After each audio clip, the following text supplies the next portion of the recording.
Et voici la vidéo règle de Spookies, un petit jeu de dés et de prise de risque pour 2 à 5 joueurs à partir de 8 ans. C'est un jeu de Stéphane Kloss, édité par ABBA. Au niveau du matériel, nous allons tout d'abord trouver un plateau de jeu qui représente une maison hantée.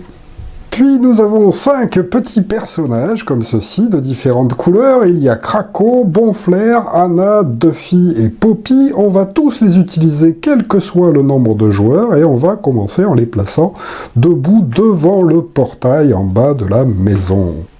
Alors il est à noter en fait qu'ils sont recto verso et puis qu'au dos en fait ils sont dessinés de dos, ce qui est assez sympathique.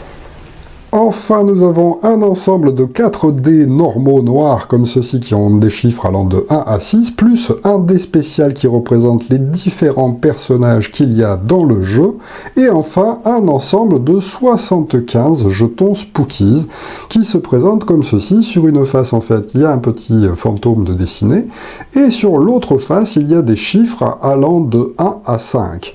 On va donc prendre tous ces jetons et les mélanger face cachée sur la table. Si vous jouez à 5 joueurs, c'est-à-dire au maximum, on utilisera l'intégralité de ces jetons. Par contre, si jamais vous jouez seulement à 3 joueurs, alors à 4 et à 5, en fait, on utilise tout, mais à 3 joueurs, il ne faudra en garder que 60, donc vous pourrez retirer, en fait, 15 jetons. Si jamais vous jouez seulement à 2 joueurs, vous devrez ne garder que 50 Spookies. Il faudra donc retirer, en fait, 25 jetons du groupe. Et donc, hop, on va les mettre dans la boîte et on jouera seulement avec les restants face cachée, et donc on ne sait pas lesquels on a mis de côté. Quel est donc le but du jeu? Eh bien, vous l'aurez compris, vous faites partie de ce petit groupe d'amis qui avait décidé d'aller explorer cette maison hantée étrange. Et à chaque fois que vous allez parvenir à grimper dans les étages de la maison, vous allez gagner des Spookies. Et à la fin, ce sera celui qui aura récupéré le plus de Spookies qui représentent en fait son courage qui l'emportera. Alors, c'est le joueur le plus courageux qui va commencer. Il va prendre le dé blanc et il va devoir le lancer pour savoir quel personnage il va devoir faire avancer. Car effectivement, on n'a pas un personnage par personne, ils jouent toujours tous les 5, quel que soit le nombre de joueurs. Et on lance à chaque tour le dé pour savoir lequel on va devoir obligatoirement déplacer. Donc là, j'ai obtenu Anna. Je vais donc tenter de faire bouger Anna. Ensuite, il va donc falloir tenter de la faire progresser sur le premier palier qui se trouve en fait à l'intérieur de la cour. À l'intérieur de la cour, il y a un petit chiffre ici marqué sur une stèle, c'est un 5, c'est-à-dire qu'il va falloir que j'arrive à obtenir 5 avec un total de 2 dés ou plus. Sinon, je ne parviendrai pas à rentrer dans la cour. Mais pour cela, avant de lancer les dés, je vais décider combien de dés je souhaite lancer pour obtenir ce total de 5 ou plus. Effectivement, j'ai le choix d'utiliser seulement 2 dés, d'utiliser 3 dés ou d'utiliser 4 dés. En fonction de ce que j'aurai choisi, je gagnerai plus ou moins de Spookies. Effectivement, ici se trouve la colonne des 2 dés, la colonne des 3 dés, la colonne des 4 dés. Donc là, par exemple, je pourrais me dire, pour entrer dans la cour et gagner un Spookies, il faut que je lance seulement 2 dés. Si j'en lance 3 ou 4, j'avancerai, mais je ne gagnerai pas de Spookies, ce qui est un petit peu dommage. Donc, allez, je prends le risque, je dis, je vais lancer seulement 2 dés. Je les lance, et je regarde le total que j'ai fait. J'ai réussi à faire 6, donc là, parfait. 6, c'est plus que 5, donc j'ai le droit d'amener Anna dans la cour. Comme ici, il y a marqué un Spookies, eh bien, je gagne le Spookies. Je prends donc un petit jeton face cachée que je place devant moi sans regarder sa valeur. Lorsque j'ai ainsi avancé, je vais maintenant décider, est-ce que je souhaite m'arrêter là et donc garder le Spookies qui est devant moi, ou bien tenter de continuer à progresser dans la maison d'étage en étage pour essayer d'en gagner plus. Donc là, je pourrais me dire, bon, pour l'instant, c'est à ce niveau-là, si je veux aller dans la première pièce, il va falloir que je réussisse à faire un total de 6 ou plus. Et pareil, je décide, est-ce que j'utilise un ou plusieurs dés. Allez, je décide d'en utiliser encore 2, je lance les 2 dés, pof, je réussis à faire 5, 6, 7, 8, parfait, c'est bon, je peux rentrer ici. Comme je n'ai lancé que 2 dés, je regarde la première colonne, je gagne donc 2 jetons Spookies de plus que je peux ajouter à ma réserve. Et encore une fois, je décide, est-ce que je m'arrête là ou est-ce que je continue? Cette fois-ci, il va falloir réussir à faire un total de 7 ou plus. Alors imaginons que j'ai un petit peu peur de lancer seulement 2 dés, que j'ai un peu peur de ne pas réussir, je peux dire, ben là je vais utiliser cette fois-ci 3 dés pour tenter de grimper. Par contre, en lançant ces 3 dés, on utilisera seulement les 2 meilleurs jets que j'ai fait sur les dés. Je ne peux toujours utiliser que 2 dés pour tenter de faire le total. À ce moment-là, je lance mes 3 dés.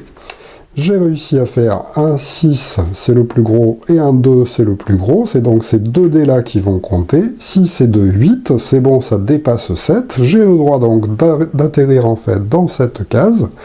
Et donc, comme j'ai lancé 3 dés au lieu de 2, eh bien, je ne gagne que 2 spookies. Je les rajoute en fait à ma réserve, toujours sans les regarder. Alors, attention, si jamais je lance les dés que je ne parviens pas à réaliser le minimum requis pour grimper à l'étage suivant, je risque de redescendre dans la maison, et si je redescends dans la maison, je vais perdre des spookies. Donc là, par exemple, je pourrais me dire, bon, ben c'est déjà bien, j'ai récupéré 5 jetons, eh bien je préfère m'arrêter là, je les garde en fait en les plaçant devant moi, et puis on passe donc au tour du joueur suivant, dans le sens des aiguilles d'une montre, autour de la table.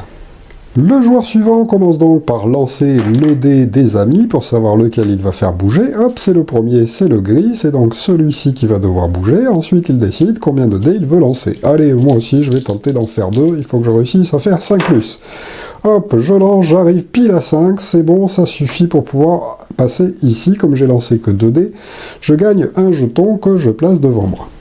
Je décide donc de monter au tour suivant, mais là j'ai un peu peur parce que j'ai fait vraiment un résultat pas terrible, alors je préfère lancer 3 dés pour vraiment assurer en fait et avancer quand même à l'étage en sachant qu'il faut que je fasse 6 ou plus avec les 2 meilleurs dés. Les 2 meilleurs dés, c'est bon, ça fait plus que 6, je parviens ici, donc comme j'ai lancé 3 dés en fait, je ne gagne qu'un seul jeton spookies que je rajoute devant moi, et ensuite je décide si je continue, oui je vais continuer, et encore avec 3 dés pour tenter de faire 7 ou plus. Allez, tac, oulala, celui-là il est cassé, je relance, 4 et 2, 6, malheureusement ça ne suffit pas pour parvenir à cet étage puisqu'il faut réussir à faire un 7 minimum. Comme je n'ai pas réussi et que j'ai fait un 6, je vais redescendre en fait sur l'étage correspondant. Eh bien j'y suis déjà sur l'étage correspondant au 6, donc en fait mon personnage reste ici et je ne gagne pas de spookies supplémentaires. Par contre je garde ce que j'ai gagné jusqu'à présent. On passe donc au joueur suivant. Alors attention, sur le dé des personnages, il y a aussi un point d'interrogation qui brille d'ailleurs. Lorsqu'on l'obtient en fait au lieu de faire un personnage, eh bien à ce moment-là on choisit le personnage de son choix à faire avancer. En général on a plutôt tendance à prendre ceux qui sont le plus en bas car c'est plus facile de réaliser leur dé. Sauf si vous vous approchez de la fin de partie et que vous voulez gagner beaucoup, à ce moment-là vous pourrez prendre le risque de choisir un personnage qui est plus haut dans la maison.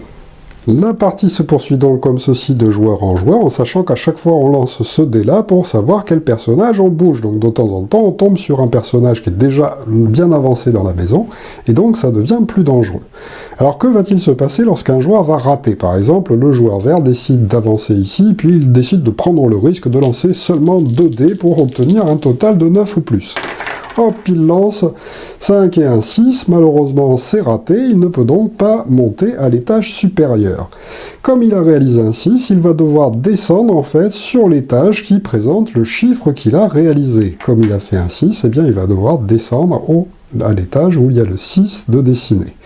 Comme il est là, ça va lui faire reculer en fait de 2 cases, et comme il recule de 2 cases, il va malheureusement devoir perdre des spookies, et il va devoir en perdre 2 comme il a descendu de 2 étages. Il va donc prendre 2 jetons sur sa pile de jetons qu'il a déjà récupérés, à condition bien sûr qu'il en ait suffisamment, et il va les disposer face cachée en fait sur l'étage où il était avant de redescendre. Et il a perdu son tour, on passe au joueur suivant. Alors, que va-t-il se passer avec ces spookies qui sont laissés par les joueurs qui sont obligés de redescendre parce qu'ils ont raté leur jet? Eh bien, lorsqu'un joueur va arriver sur l'étage correspondant, si par exemple un joueur lancé décide de faire bouger, doit faire bouger Anna, imaginons qu'il décide de lancer 3 dés pour tenter de faire 8 ou plus, 5, 6, 7, 8, c'est bon, il a réussi, hop, il avance ici. Eh bien, non seulement il va gagner, en fait, les spookies nécessaires par rapport à l'étage où il arrive, donc là, j'ai lancé 3D, j'en gagne 2 de la réserve générale, mais en plus de ces jetons de la réserve générale, je peux ramasser tous les spookies qui ont été laissés par d'autres joueurs sur cet étage et les mettre dans ma réserve. Super. Ensuite, toujours pareil, je décide est-ce que je continue, à ce moment-là, c'est toujours avec le même personnage, ou est-ce que je m'arrête. Là, je peux me dire, bon, allez, j'ai fait une bonne récolte de spookies et je préfère me passer mon tour. Alors, attention, les spookies qui seront laissés sur les étages ne seront récupérés que par les joueurs qui arriveront sur cet étage. Donc là, par exemple, si le joueur suivant fait du violet et puis doit bouger en fait ce personnage qui se trouve ici, imaginons qu'il lance que 2D et puis qu'il rate en fait son passage à l'étage suivant, comme il a réalisé un 5, il descend jusqu'à l'étage 5, et puis donc là il a descendu de 3 étages, donc il doit laisser 3 spookies qu'il va poser sur la case, et bien il les pose ici, mais ici, le joueur suivant, s'il obtient Anna, il ne récupérera pas ses spookies. Pour les récupérer, il faut arriver sur la case. Donc si un autre joueur, par exemple, parvient à emmener un personnage ici, eh bien quand il arrivera ici, il gagnera ses spookies. Sinon, il reste là, en fait, avec le personnage qui va continuer à grimper ici. Alors, rappelez-vous bien que c'est toujours les 2 meilleurs dés qu'on utilise, hein, même quand on utilise 4 dés. Là, par exemple, le joueur se retrouve à devoir bouger celui-ci, et donc il décide de lancer 4 dés pour tenter d'obtenir un 10 ou plus. Il lance tous les dés, et c'est toujours pareil, on prend toujours les 2 meilleurs résultats. Là, c'est bon, hop, je peux arriver ici. Comme j'ai lancé 4 dés et que je suis à ce niveau-là, eh bien, je ne gagne que 2 spookies, parce que c'était relativement facile à faire. Alors, que va-t-il se passer si on parvient dans le grenier, c'est-à-dire si j'arrive à rentrer ici dans le grenier, que je décide de rejouer avec ce personnage, ou bien que je passe mon tour et que plus tard dans la partie, un autre joueur lance le dé et doit faire agir ce personnage, eh bien à ce moment-là, il faudra réaliser un 12 ou plus avec les dés pour pouvoir gagner des spookies supplémentaires. Ce nombre de spookies gagnés sera égal en fait à l'arrivée sur cet étage. Donc on ne peut pas gagner plus que ce qui est indiqué là. Donc si j'ai lancé 4 dés et que j'ai réussi à obtenir 12, je gagnerai 3 spookies de la banque. Et la partie se poursuit donc ainsi jusqu'à ce qu'on récupère les derniers spookies qui se trouvent dans la banque. Donc là, si par exemple le joueur a fait joueur gris et puis réussi à parvenir ici, il devrait gagner 4 car il a lancé seulement 2 dés. Malheureusement, il ne reste plus que 3 dans la banque, donc il prend tout ce qui est possible de prendre dans la banque. Comme il a réussi à arriver sur un étage où il y avait des spookies laissés par d'autres joueurs, il les récupère aussi. Et la partie s'arrête.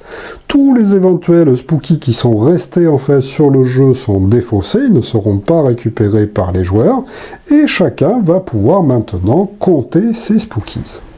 Alors attention, c'est seulement à ce moment-là qu'on révélera face visible en fait ces spookies et qu'on comptera les points obtenus. Alors ce n'est pas forcément le joueur qui aura récupéré le plus de jetons qui l'emportera, car comme les spookies ont des valeurs allant de 1 à 5, eh bien il peut y avoir des surprises et puis des joueurs qui passent devant d'autres en fait parce qu'ils ont récupéré des meilleurs chiffres que d'autres.